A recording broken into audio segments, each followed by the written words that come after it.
and welcome to Connecting Society, a podcast about how everyday data can shape our lives.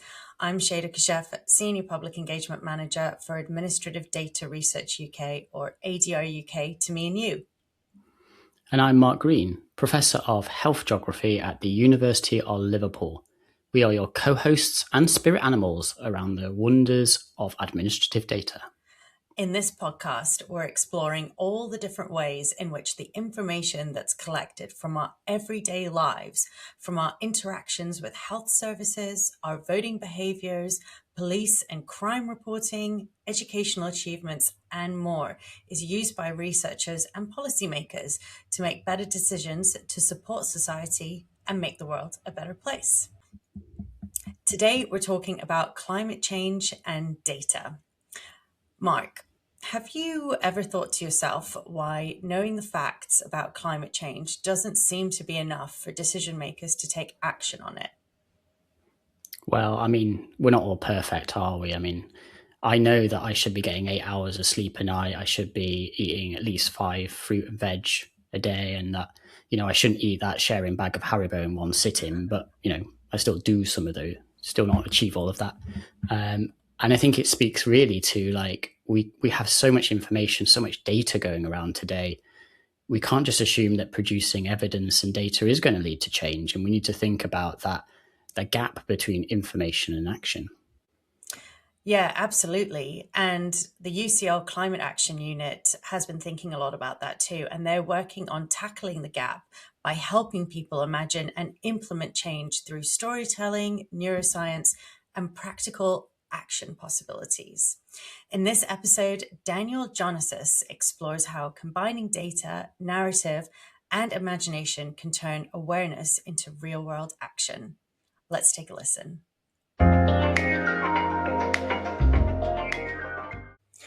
Today, we're talking about climate change. And to many of us, climate change can often feel overwhelming, distant, abstract. We're surrounded by data about rising temperatures, emission targets, and future risks. This information is widely available. So why does it feel like sometimes action isn't being taken to do something about it? Well, the UCL Climate Action Unit takes an unconventional approach to this challenge. Rather than producing traditional academic research, the team works directly with industry and policymakers to create together or co-create practical tools, stories, and what the Climate Action Unit referred to as action possibilities that help decision makers imagine and actually implement real-world change. So, to tell us how this actually works, today I'm joined with Daniel Jonasis, project lead at the UCL Climate Action Unit. Hi, Daniel. Thanks so much for joining me today. Thanks for having me, Shada. So I feel like I've really hyped up the UCL Climate Action Unit, and for good reason. So I'm going to have to start by asking you to tell our listeners in a little bit more detail about what the Climate Action Unit actually does and how storytelling fits into your work. Great, thank you. Yeah, so I really resonated with that first thing you were saying about being surrounded by all sorts of information, all sorts of data about how bad the problem is. Often for a lot of people, that's where their climate action journey starts. So that's why a lot of organizations declared a climate emergency a few years ago. That's why a lot of people end up having to set targets, either net zero targets or something else. It comes from that statement of the problem. But often the problem doesn't give you the information you need to do something about it. It gives you the information why you need to do something about it. And so that's what we're always trying to do, working with people who have these goals or who want to be doing more or need to be doing more about climate change, to build that picture of the how, what needs to be done and how they're going to go about doing it. And then we have a variety of different ways of doing that. But at the core of it, it's these insights from neuroscience and psychology, all about what helps people on a journey to action other than information. Or indeed, if it's information, what makes the information actionable for them. That's really interesting. And I love the drawing from different disciplines like neuroscience and psychology as well. Stories seems to be a huge part of your work. Can you tell us a bit more about that?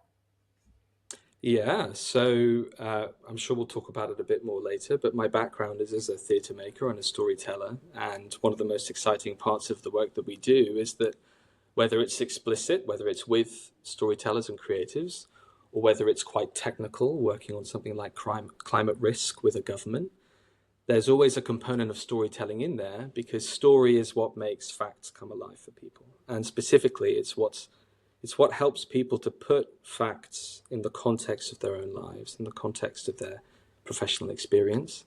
It helps you to land something with them. Yeah, I definitely agree with that. I mean, when I'm communicating about administrative data, that can feel a bit like, whoa, what is that? That's so abstract. So I try to link it to a real world human story so people can picture maybe their lives or the world and how it relates to administrative data. So yeah, I think that I agree with you. I think it's a really powerful tool. We're surrounded by climate data. We've been surrounded by climate data for a long time. But meaningful action doesn't always follow. And you sort of touched on this when you were talking about the why. So I kind of want to unpack that a little bit. So, why do you feel like, even when we know the facts, why is it so difficult for us to land on the why and the how to act? Like, why do people sometimes struggle to act on information they already believe is important? Yeah, okay. Perhaps we can use a really concrete example of that. So, if I'm a homeowner and I'm looking to install an air source heat pump in my house, there are all sorts of reasons why I'm doing that. Maybe I want to save energy costs. Maybe I'm worried about climate change and I want to reduce my emissions. Those are two reasons that might be based on facts that I've seen. But then I go to install the heat pump, and there's all this other information that I need that's got nothing to do with the why. It's which organization I need to go to get a quote from. Perhaps I'm walking down the street to a neighbor that I know has had theirs recently installed, and I'm getting a cup of coffee with them in their front garden to ask them what it was like, how long did it take, what does it feel like to have a heat pump? Do you really feel the reward? Like at what moment did it really feel like it was worth it? That kind of thing. And then you go through the process of actually installing it and the role that you might or might not play in that, the relationship you have with the person that's helping you to install it, all those sorts of things. And then maybe it doesn't go to plan and I have to have a follow-up conversation and the engineer has to come back around or anything like that. Those two bits of fact at the beginning, bits of data or story, climate change is dangerous, I want to play my bit, or I'm not liking how much of my budget's getting eaten up by my energy costs. That's just the first moment. And I might feel those things, I might know those facts, and go out into the world and try to get my heat pump installed, but not find the information that I need for that. And so give up because I've got a busy job and life goes at 1,000 miles an hour and I'm concerned about all these other things too, and I've got to go pick up my kids and that's it, it's escaped my brain. So often the facts about the reasons why fall short because they don't help you overcome that barrier to agency later on. And so the how information, the information that's going to take you along that action journey, is always the information that we're trying to help people to discover, whether that's they have no idea and we help them along that journey, or whether maybe they have a bit of an idea, and we're helping them to kind of flesh that out and maybe work out how they might form new partnerships with people to find that information or to start that collaborative relationship, which is going to help them do the thing that they want to do. Does that make sense? Yeah, very much so. I mean, that is such a relatable example. Yeah. As you were talking, I was just kind of thinking of all the things that I have put off doing because I've had the honest intention of wanting to do it. And then it's like, oh my gosh, I'm so overwhelmed with how much there is to do, or I underestimated like what I needed to know to do it. So that is a good point. Now, you said something around agency, I think agency versus self-efficacy is kind of something that you guys are really focused on at the Climate Action Unit. So can you describe the difference between the two and why agency is so important in your work? Absolutely. Yeah. So I would describe agency as knowing how to do something. So it's the difference between a menu and a recipe. I might go to a restaurant and look at a menu and know the thing that I want to order off of it, but the menu doesn't help me go home and make the meal. Whereas a recipe is the thing that gives you that step-by-step approach with all of the little kind of like know-how and the notes on the side, times by 3 to feed 7 people and all that kind of thing. So I would say that's how I'd define agency, knowing how to do something. Self-efficacy is related, but it's more to do with the feeling that I'm going to be effective at doing the thing. So I know how to do it. I have the information that I need, but am I going to be able to pull that off? And so the feeling that we're always trying to help trigger for people is, oh, well, if they can do that, so can I. It's that thing of going down the street and talking to your neighbor who has the heat pump. And at some point in the conversation, after you've started to talk to them for 20 minutes, you go, God, yeah, I could really do this. I could really do this. I'm capable of this. It would feel rewarding for me. And I can picture that heat pump on my house. And so it becomes a feedback then. The more self-efficacy you have, the more agency you might have. And that's the kind of self-fulfilling journey to action, I suppose. Yeah, that makes sense. And we should pause right now and just tell our listeners that this episode is not sponsored by heat pumps. Sorry, yeah. But as you do work in climate action, it is a really good example because, yeah, it is one of the things that you can do to be more energy efficient. But to go back to what you were saying on talking to your neighbor and hearing that story and being like, wow, yeah, I can do that too. That sort of understanding your sense of agency. So I think, is it right that you refer to these as like action possibilities or action stories? Is that what they are? So an action story is definitely that story I was just telling you there about the heat pump. So it's a story rather than being about issues, rather than being about raw facts. It's a story of a person or people trying something out. And it's a very step-by-step. It's the classical fairy tale. A fairy tale has an action-based structure because it takes people from one action to the next. There are consequences, and then they overcome those consequences. And there are all sorts of really ancient storytelling structures that speak to that desire. And it speaks to that desire because it's how our brains are wired. So we are always looking to inform our actions, our behaviors, our life around the actions that we see around us. Action possibilities are a little bit different. So I would define an action possibility as anything that a person can imagine doing in order to achieve a thing that they want to achieve. So one thing that we're doing all the time is we're working with different groups in society, and we're pulling out the different possible actions that are available. We're always using an understanding of the brain to try to change the way that systems are designed. And that often means working with different people across a system. So if you work with government and you understand a bit more about policy, and then you go to the local community level and you learn what it really means to roll out a specific piece of climate action on the ground, you start to learn new things that need to be in place. Perhaps there are ways that communities can share information that don't currently exist, that might be more easy to do if there was some kind of government mandate for it or something like that. That becomes an action possibility that you can bring to another group. So perhaps they hadn't considered it before, or they hadn't considered that it was important. And once you share it with them, perhaps with some information around why it would be good, perhaps that community consultation has demonstrated or explained why it would make their lives easier, then it makes the case to the other person that, okay, that's within my power to do. I can do that for them, and that's part of my bit. So we're always trying to help people take a systems view of their problem, and in zooming into different bits of the system, unpacking what would it really mean in the specific if I were to do something about that? Role would I play, and who would I need to work with? Because often with climate change, you'll focus so much on the data of how difficult something is or the information about the problem that you're actually kind of starved of the information that like all of the different possible actions that could be available.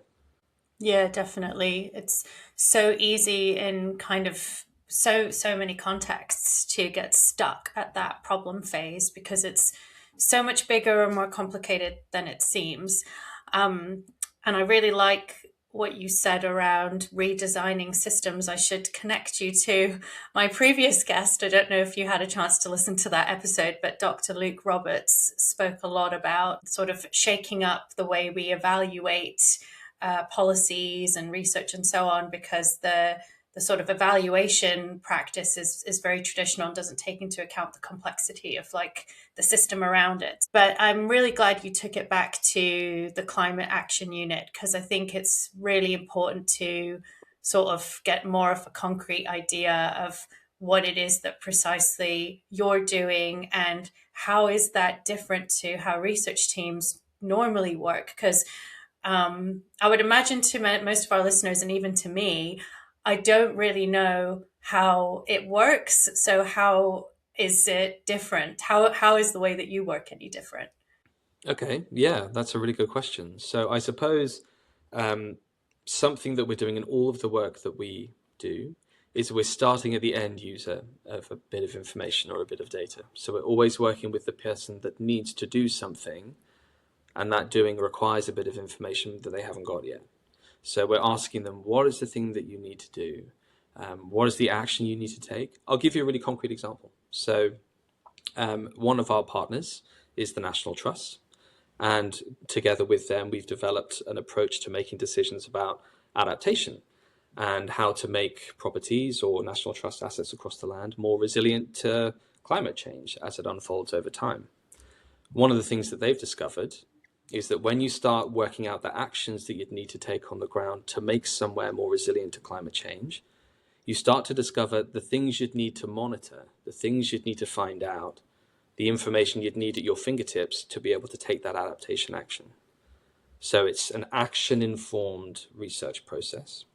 So then you take that information that you've understood about the action that somebody wants to take, and then you might go to more traditional researchers or information providers and say, this is the information that's needed. This is the thing that's going to be done with the information. How can we provide that? And so all of the collection, the whole research process is guided towards the end user needs of the action they're going to take. Yeah, I think that's really effective. I'm seeing parallels to sort of how public engagement can shape a research project and how important it is to do that sort of consultation with the person or group who is most likely to benefit from the project, right? It sounds a bit like that's what you're describing there. Switching gears a little bit, now we're going to talk about you. So you mentioned that you have a background in theatre. So how does a theatre undergrad end up working in climate action? Yes, okay, I'll tell the short version. So I suppose my parents are two halves of the story. My dad's worked in TV for a long time, and my mum's an arboriculturalist. So I grew up in a house where either my dad was telling stories about life in his charismatic way, or he was telling me about the TV program that he was making and the story that was involved in that. And then on the other side, I'd spend my childhood basically growing up in a park privilege. So that was really exciting too. But I was always kind of front foot in the like storytelling mode. I wanted to be in theatre, I wanted to be an actor, I wanted to be telling people stories and helping them realize things about the world, I guess. And so the last big project that I did before the pandemic was at the Edinburgh Fringe Festival. We built a brand new theatre out of found materials from across Fife in Scotland. And every day of the festival, we put on 8 different shows, all about climate change, trying to sort of engage international audiences in different aspects of the crisis. And I had a really good time, and I suddenly felt like I was part of something bigger than myself. But I was getting this sort of unsettling feeling that the story was going to end, the Edinburgh Fringe Festival would finish, and then everything would just kind of keep going. And I didn't like that feeling. It felt like an itch that I couldn't scratch.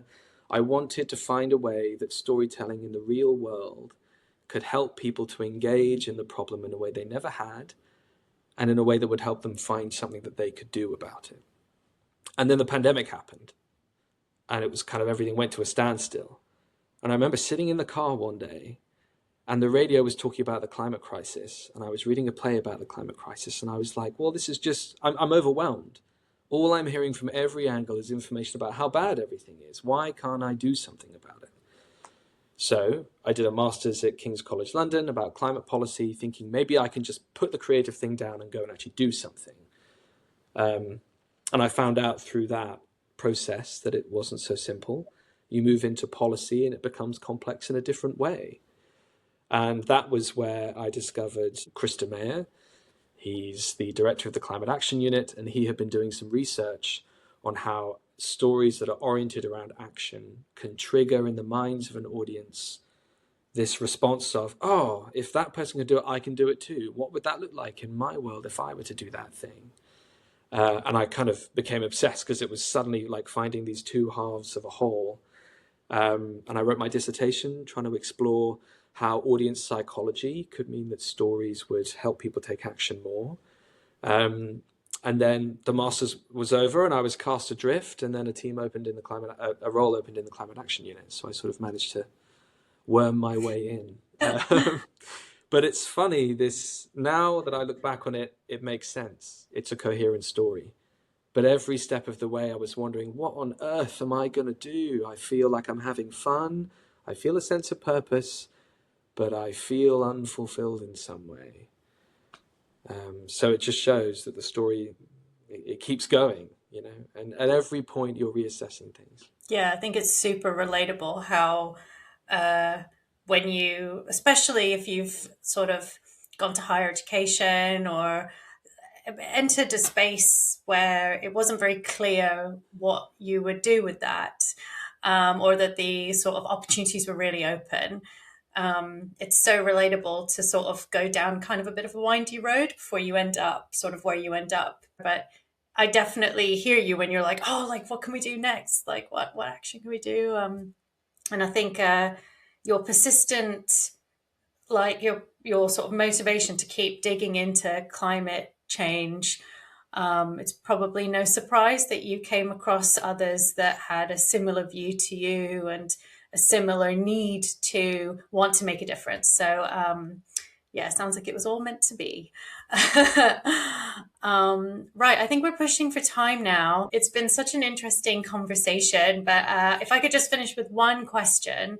For our listeners who don't see themselves as climate experts, without putting too much responsibility on the everyday person, as we know from your work, the action does also need to come from the top. What role do you think us as ordinary people have or can play in driving action? It's a really good question. And just as you said, I want to avoid putting the onus on the individual to solve the problem, because that leads to overwhelm. No individual can do it on their own.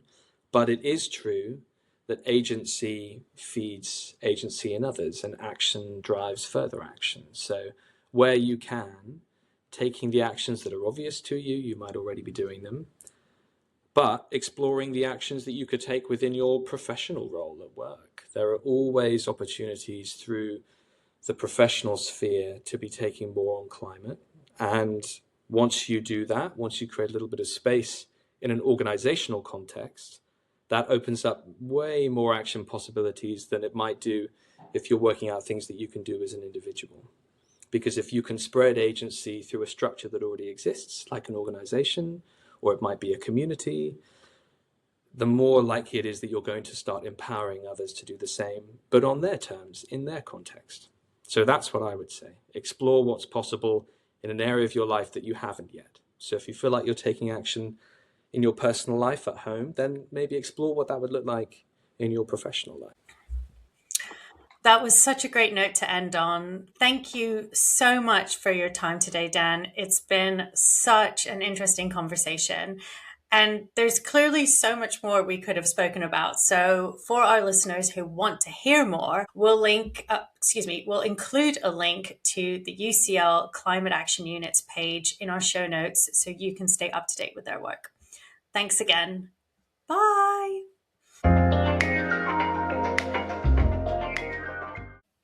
And we're back in the studio. Mark, what did you think of that discussion? So it turns out that telling people about a problem doesn't automatically mean they'll fix it. I think for me, listening back, one of the big takeaways really is that data isn't just the end point. Actually, it's a starting point, and it's a starting point of conversation for whether it's administrative data around a social science issue or climate data around climate change. What really matters is about telling stories so that people can see themselves in the problem or in the data, understand what they can take away from it and what they need to do next, as well as how they can feel capable of actually acting around that. And really humans, we love stories. We use stories to tell and narrate our lives, and we're much less enthusiastic about spreadsheets and statistics, I guess, which is a real shame. Maybe that's the next campaign for me. Yeah, absolutely. Storytelling really does humanize a situation and helps us be, I suppose, a bit more empathetic to the broader, bigger, sometimes overwhelming topic that we're thinking about. Yeah, definitely. I also really liked Daniel's story. I loved hearing about how he started with studying theatre and how through his projects he was inspired to shift gears and go into climate change. I think it's really interesting how that worked out, and the fact that he comes from a background that is different, I think has a huge benefit. I think that it sort of introduces maybe a different way of thinking or creativity that maybe otherwise wouldn't have been available in that space, because his background wasn't so similar to perhaps many others who are working in climate change. And I think it's the same for lots of different contexts as well. When you bring people in from different perspectives and different interests together to work on one shared thing, you really do get to benefit from a variety of perspectives, approaches, and knowledge. Yeah, and I think that's, for people working in administrative data, that's a bit of a challenge, actually. Sometimes you can get all focused on the data and extracting value from the data. Actually, it's not necessarily about producing better evidence. It's making that evidence usable, relatable, and actionable, and engaging with diverse audiences and people with very different skills than just the data skills in that. I know ADR UK do quite a lot of stuff around thinking about that and supporting their fellows in terms of like telling stories and really getting the right narratives out of those. Shada, do you know any good examples or kind of the work that ADR UK has been doing this?